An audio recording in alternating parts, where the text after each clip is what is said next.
So you're given a complex number and you need to find the smallest power of this complex number such that it equals minus I.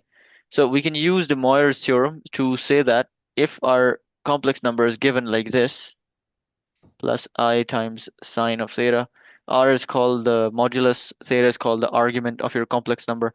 You can rewrite it in this form. Okay. So in our case, the amplitude, I guess you could call R, is 1.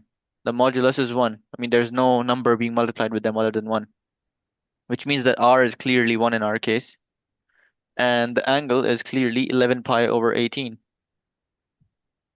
So we can rewrite our complex number like this. Um, E, or 1 times E to the power of I times 11 pi over 18. Okay, that's our complex number really.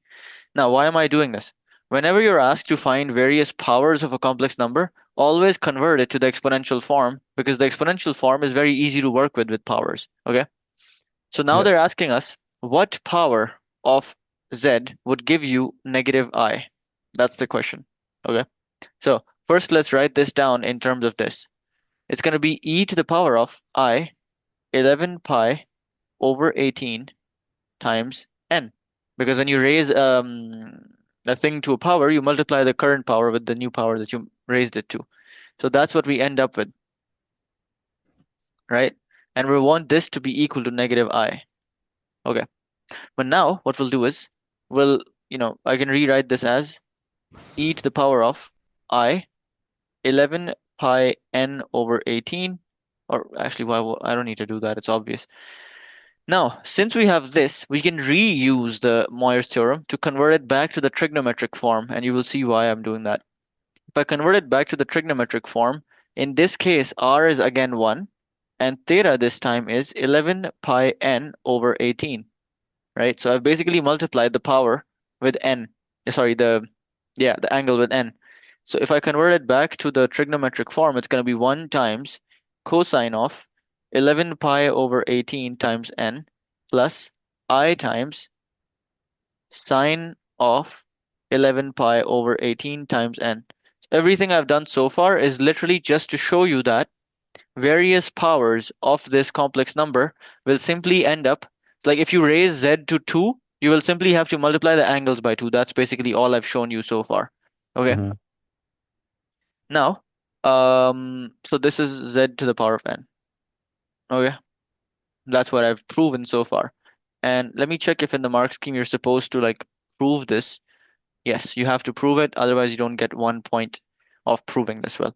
Okay, now the question arises, what is cosine of 11 pi over 18? What is sine of 11 pi over 18 to times n? First of all, what I'm going to do is, because I prefer to work in degrees, I'm going to convert 11 pi over 18 to degrees. So I'm going to do 11 pi over 18 times 180 over pi, which gives me 110 degrees. Okay, which means that I can rewrite this as cosine of 110n plus I times sine of 110n. And we want to prove that it equals negative I. Okay, let's look at cosine of 110n first. Okay, what is cosine of 110n? Uh, Unit cosine. circle. Um, yeah, that's what I'm wondering. So, what is cosine of 110 first? It Maybe is. let's draw a unit circle. Yeah. However, Let's see. how? I mean it's paper too, so like you are allowed the Yeah, calculator. exactly. That's what I'm wondering. Do you think it is possible that they will give us like this type of numbers in, for example, paper one? Or is it gonna be just like No, no, no. six This is pi this over is too four? intense for paper one. Okay, so this question is not over yet. So now we need to basically think about what minus I is in terms of our cosine theta sine theta. Okay, so think about it for a second.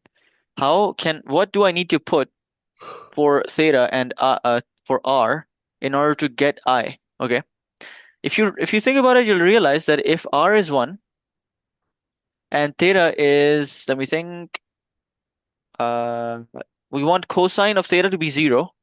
right? And cosine of theta is 0 when theta is 90 degrees, right? Mm-hmm. So if theta is chosen to be 90 degrees, and in that case, I would get, oh no, I would get 0 plus I times 1 because sine theta is sine 90 is 1. But I want this to be negative 1 because I want this whole thing to be negative I. Okay, so I need to pick a theta value that makes cosine 0 and sine theta minus 1. Okay, so we can do like just do a quick sketch and we'll see it. So if we draw cosine, this is what cosine looks like, one period of it, and this is what sine looks like there.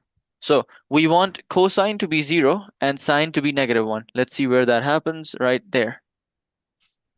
So sine is negative 1, exactly as I want. Sine is negative 1. And cosine, as you can see, the red guy is 0. Cosine is 0. So what angle is this? This is 90, this is 180, this is 270 degrees. Okay, so that is 270 degrees.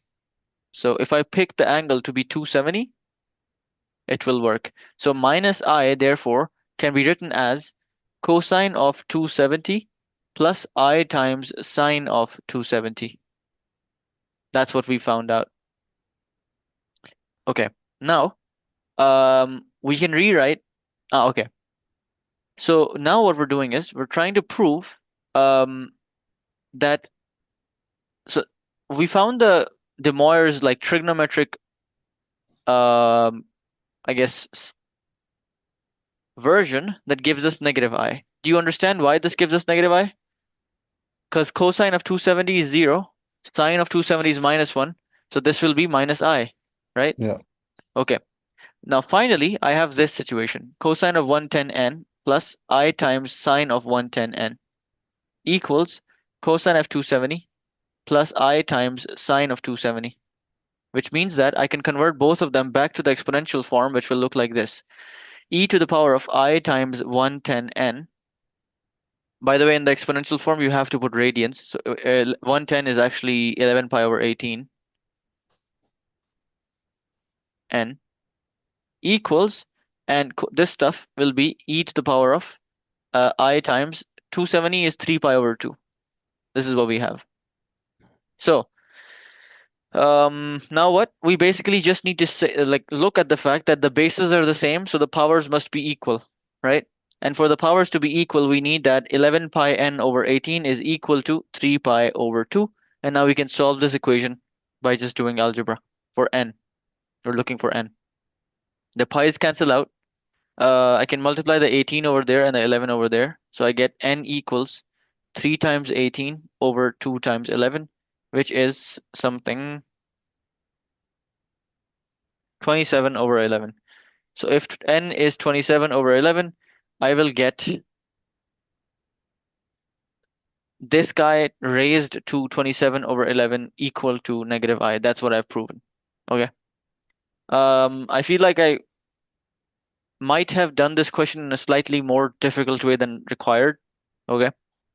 I'm pretty So, sure we did this like slightly differently in class. yeah, exactly. So let's do a quick recap of this question, just to make more sense of it. So the first thing is, Brother overcooked. oh, a bit overcooked, yeah. So first of all, there are some things that you can kind of remember from this solution, okay? So you're given, what's the word? Uh, complex number is this. The first thing you can remember is that if you raise this to n, you will simply end up multiplying the, oh, actually, no.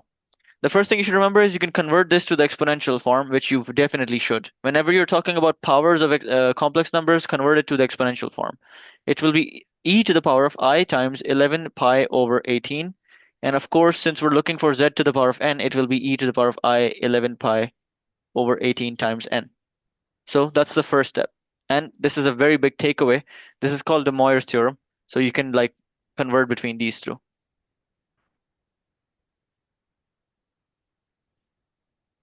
So you get 2 points for doing this step. Beyond this, the other like thing is that you want z to the power of n to equal negative I. Okay. And since you've already defined z to the power of n in the exponential form, we need to also define minus I in the exponential form. Okay. Now, how do we do that? This is where it gets a bit complicated. Of course, minus I can be written down in this form, cosine of some angle plus I times sine of some angle. The question is, what must that angle be? That's the question. Okay. And by looking at the sine and cosine graphs, or you can just memorize them, I guess, you know that if cosine, so if you put 270 degrees, cosine is 0 and sine is minus 1, which means that when the angle is 270 degrees, this will exactly equal minus I. Okay, which means that I can convert minus I to the exponential form by just doing e to the power of I times 270 degrees, which is 3 pi over 2. Okay, so minus I is equal to that. Now that I've converted both sides of my equation into the exponential form, I can take the requirement, like this is the thing I'm trying to solve, right? This is the equation I'm trying to solve. I can write down the nth power of z over here, e to the power of I times 11 pi over 18n. And I can write down the exponential form of minus I on the right side, e to the power of I times 3 pi over 2. And I can now finally state that if I want both of these to be equal, their powers need to be equal. And that is my answer. So this is the cleanest way I can do it now that I've seen the solution too. I mean, done the solution myself. And now Yeah. you can just solve this for n. It gives you 27 over 11, and that's your answer. So the main takeaway is when you're given an equation and you're trying to solve a complex situation, a complex equation, then you need to convert both sides of your equation into the exponential form first, which we did. That was like all we were doing here. So we converted our z to the power of n to an exponential form here, and then we converted minus I to an exponential form here, actually here. Once we did that, we wrote down our equation that we needed to solve, put the exponential forms of each side in the equation, and then solved for n. That's basically it. Okay. Any questions? No.